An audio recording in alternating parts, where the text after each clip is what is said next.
دوستو، ایک بنیادی سوال یہ ہے کہ کیا پاکستان میں جو انتخابات ہونے جا رہے ہیں 8 فروری کو اگلے سال، اس سے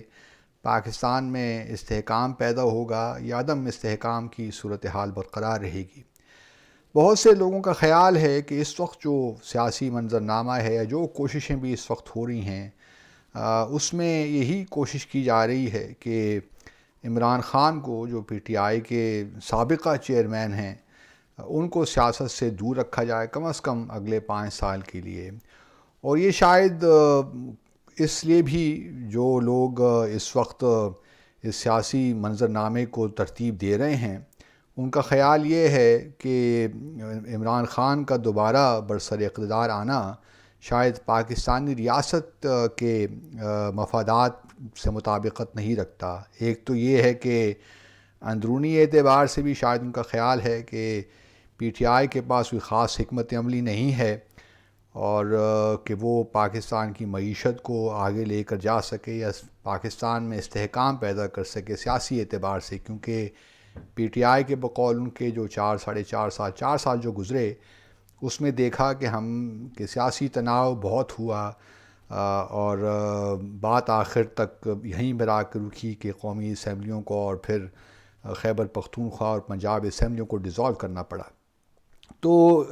اور پھر ایک اور وجہ یہ بھی دی جاتی ہے کہ عمران خان بھلے ہی پاپولر کیوں نہ ہو، بین الاقوامی جو دنیا ہے یا عالمی اسٹیبلشمنٹ ہے وہ بھی ان کے خلاف ہی ہے یا ان کے ساتھ کمفرٹیبل فیل نہیں کرتی۔ خاص طور پہ امریکہ کو آپ لے لیجئے یا خلیجی ممالک میں سعودی عرب کو لے لیجئے، یو اے ای کو لے لیجئے، تو یہ جو قوتیں ہیں اور جن کے تعلقات پاکستان کے لیے بڑے اہمیت کے حامل ہیں، یہ بھی عمران خان کو دوبارہ وزیر اعظم نہیں دیکھنا چاہتی۔ اسی طرح چین کے بھی کچھ تحفظات ہو سکتے ہیں، کیونکہ سی پیک کے بارے میں عمران خان کی حکومت کے دوران کافی کچھ کہا گیا، اور جس سے چین اور پاکستان یا خاص طور پہ سی پیک کے حوالے سے کافی جو پروجیکٹ سے سست روی کا شکار ہوئے۔ تو یہ کہا جا سکتا ہے کہ کم از کم 5 سال کے لیے عمران خان کو باہر رکھا جائے، اور پھر کوشش یہ ہو کہ ایک کوئی بھی جو پارٹی ہے، جماعت، وہ مکمل طور پہ اکثریت حاصل نہ کر سکے، ایک مخلوط حکومت ہی بنے، تاکہ جو لوگ اس کو صحیح راستے میں رکھنا چاہتے ہیں وہی راستہ برقرار رہے حکومت کی پالیسیز کا، چاہے وہ ڈومیسٹک ہو، اکنامک پالیسیز خاص طور پہ، یا پھر ایکسٹرنل فارن پالیسی کے جو ایشوز ہیں، کیونکہ بہت سے تحفظات بھی ہیں۔ اگر اس وقت نواز شریف صاحب واپس آئے ہیں لندن سے، اور جس طریقے سے ان کے لیے سیاست کی راہ ہموار کی جا رہی ہے،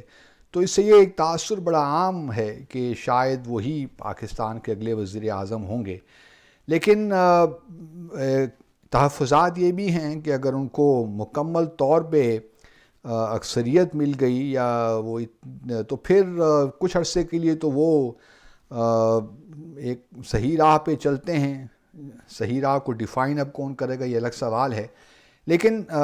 کچھ عرصے کے بعد پھر وہی چیزیں شروع ہو جاتی ہیں ان کے دور میں۔ اور پچھلے 3 بار جو جتنے عرصے انہوں نے وزیر اعظم رہے، ہم نے دیکھا کہ سیاست میں کوئی خاص بہتری ہم نے نہیں دیکھی، کوئی ریکنسیلیشن کی فضا پیدا نہیں ہوئی کہ مستقل طور پہ ایک لحاظ سے مصالحت کا رویہ اختیار کیا جائے سیاست میں۔ تو اب دیکھنا یہی ہے کہ آیا لگتا تو کچھ یہی ہے کہ اب پی ٹی آئی میں تو کم از کم ابھی کل ہی بلکہ آج ہی نئے چیئرمین کا انٹرا پارٹی الیکشنز ہوئے، پی ٹی آئی میں نئے چیئرمین کا انتخاب کیا گیا۔ اب بیرسٹر گوہر علی بہت اچھے وکیل ہوں گے،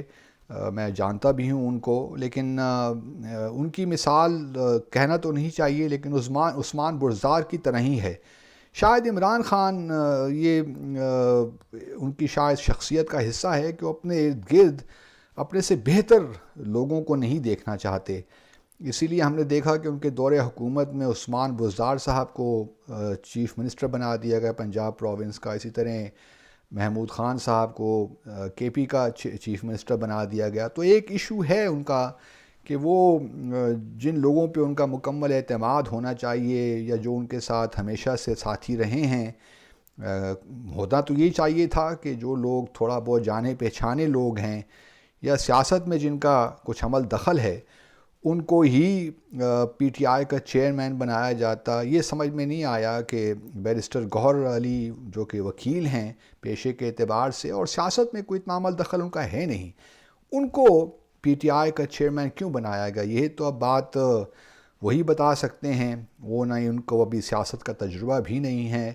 نہ ہی وہ قومی اسمبلی کے ممبر رہے، نہ ہی وہ صوبائی اسمبلی کے، اور نہ ہی سینٹ کے کبھی ممبر رہے۔ تو سیاست میں اس طرح یکا یک یہ فیصلہ کر لینا کہ ان کو پی ٹی آئی کا چیئرمین بنا دیا جائے، یہ مجھے لگتا ہے کہ شاید صحیح فیصلہ نہیں ہے۔ ممکن ہے بیرسٹر گوہر علی بہت ہی کمپیٹنٹ ہوں، سیاست کو بھی سمجھتے ہوں، لیکن پاکستان کی سیاست کا اپنا ایک مزاج ہے اور میں نہیں سمجھتا کہ پاکستان پی ٹی آئی اس کو افورڈ کر سکے گی۔ دوسری طرف جو پی ٹی آئی کے پرانے آپ کہہ لیجئے کہ جو فاؤنڈنگ ممبرز میں جن کا شمار ہوتا ہے، وہ بھی آوازیں اٹھا رہے ہیں کہ بھئی یہ کیا ہو گیا پی ٹی آئی کا، تو ہمیں بھی یہ جو انٹرا پارٹی الیکشن ہوا یہ تو بالکل ایک شام ہے، اور ہم بھی اپنا اس میں ہم بھی حصہ ڈالنا چاہتے تھے لیکن ہمیں حصہ ڈالنے نہیں دیا گیا، وہ یا انٹرا پارٹی الیکشن میں پارٹیسپیٹ نہیں ہونے دیا۔ تو یہ بھی ایک کوشش کی جا رہی ہے کہ وہ جو لوگ ناراض پی ٹی آئی کے فاؤنڈنگ ممبرز میں ہیں ان کو اکٹھا کیا جائے اور پارٹی کا کنٹرول ان کو دیا جائے، لیکن یہ بھی ورکیبل نہیں ہے، ٹینیبل نہیں ہے، کیونکہ پی ٹی آئی اگر سچ پوچھیے تو عمران خان ہی ہے، اور عمران خان اگر نہیں ہے تو پی ٹی آئی بھی نہیں ہے۔ یہ ایک لحاظ سے کوئی اچھی بات بھی نہیں ہے، کیونکہ ہونا تو یہی چاہیے تھا کہ 23-24 سال جو عمران خان نے پی ٹی آئی کو اسٹیبلش کرنے میں گزارے، وہ ان کو ایک انسٹیٹیوشن بناتے، لیکن انہوں نے ایسا نہیں کیا یا کر نہیں سکے۔ تو اب پی ٹی آئی کو ہم دیکھ رہے ہیں کہ وہ عمران خان سے ہی وابستہ ہے۔ عمران خان نے پی ٹی آئی بنائی، ٹھیک ہے ان کی پارٹی ہی ہے، لیکن ان کے جانے کے بعد یا ان کے نہ ہوتے ہوئے سیاسی منظرنامے پہ یہ پارٹی زیادہ ڈیلیور نہیں کر سکتی، اور اگر وہ پرانے لوگ جو فاؤنڈنگ ممبرز اس پہ قبضہ کر بھی لیں یا وہ کسی طور انٹرا پارٹی الیکشنز میں کامیاب بھی ہو جاتے تو پھر بھی وہ ڈیلیور نہیں کر پاتے، کیونکہ اصل لوگوں کا جو ایک لحاظ سے لوگوں کی سوچ ہے وہ عمران خان کے ساتھ ہی وابستہ ہے۔ تو پی ٹی آئی میں شاید جو بیرسٹر گوہر علی اگر عمران خان نے ان کو نامزد کیا ہے تو شاید وہ زیادہ بہتر ڈیلیور کر سکیں پی ٹی آئی کے لیے، جائے کہ پرانے جو فاؤنڈنگ ممبرز ہیں وہ اس وقت آ کر پارٹی پہ قبضہ کریں۔ تو دیکھنا اب ایک مشکل سوال ہے کہ عدم استحکام آئے گا، عدم استحکام ہی رہے گا یا استحکام آئے گا۔ امید کی جا سکتی ہے کہ چلیے انتخابات کے بعد کچھ بہتری ہو، انتخابات، اور امید یہ بھی کی جانی چاہیے کہ سیاستدان جو ہیں اس وقت کوئی ایسا کام نہیں کریں گے جس سے مسائل ہمارے بڑھیں۔ یہ بھی کوشش ہونی چاہیے کہ جو آپ مینیفیسٹو دے رہے ہیں الیکشنز میں، کم از کم اپنا ہوم ورک کر کے آئیے، اور آپ کو معلوم ہونا چاہیے کہ آپ نے کس طرح آگے حکومت چلانی ہے۔ کسی پارٹی کے میں سمجھتا ہوں کہ جمہوریت نہیں ہے، صرف جماعت اسلامی میں وہاں جمہوریت ہے، وہاں تھنک ٹینکس بھی ہیں، ان کے پاس شاید کچھ پالیسی پیپرز بھی بنا رکھے ہیں کہ انہوں نے کس طرح ملک کو چلانا ہے۔ دوسری طرف پی ایم ایل این یہ کلیم کرتی ہے کہ 2013 سے 2017 تک جو وزیر اعظم نواز شریف نے کام کیا وہی ان کا ایجنڈا ہے، وہی ان کا بیانیہ ہے، وہ اسی پہ ہی اپنی ساری انتخابی مہم چلائیں گے۔ پیپلز پارٹی کا جہاں تک تعلق ہے وہ بھی موروثی سیاست کا ہی حصہ ہیں۔ میں ذاتی طور پہ نہیں سمجھتا کہ بلاول اس وقت ریئلی، یا تو میں تو چونکہ فیملی پالیٹکس کے بڑے خلاف ہوں، چاہے وہ پی ایم ایل این ہو، پیپلز پارٹی ہو، یا جے یو آئی ہو، یا اور بھی کوئی پارٹی ہو، تو میں تو چاہتا ہوں کہ پاکستان میں جو سیاسی کلچر ہے وہ بہتر ہو، اور سیاست میں ہر شخص ایکٹیولی پارٹیسپیٹ کرے۔ اور جو ہم نے سیاست کچھ امیر طبقے کے لیے یا اشرافیہ کے لیے چھوڑ رکھی ہے، یہ بھی مناسب نہیں ہے۔ لیکن ہم جیسے مڈل کلاس کے لوگ بھی کیا کریں؟ ہمارے پاس تو اتنا پیسہ ہی نہیں ہے کہ ہم الیکٹیبلز ہو سکیں، اور الیکٹیبلز اگر نہیں ہیں تو پھر تو آپ کو کوئی پارٹی گھاس بھی نہیں ڈالتی۔ تو ایک بڑی مشکل سی صورتحال ہے۔ اب دیکھنا یہی ہے کہ آگے معاملات کس طرح چلتے ہیں، اور اس پہ انشاءاللہ مزید بھی تبصرہ کرتا رہوں گا. اپنا خیال رکھیے. اللہ حافظ.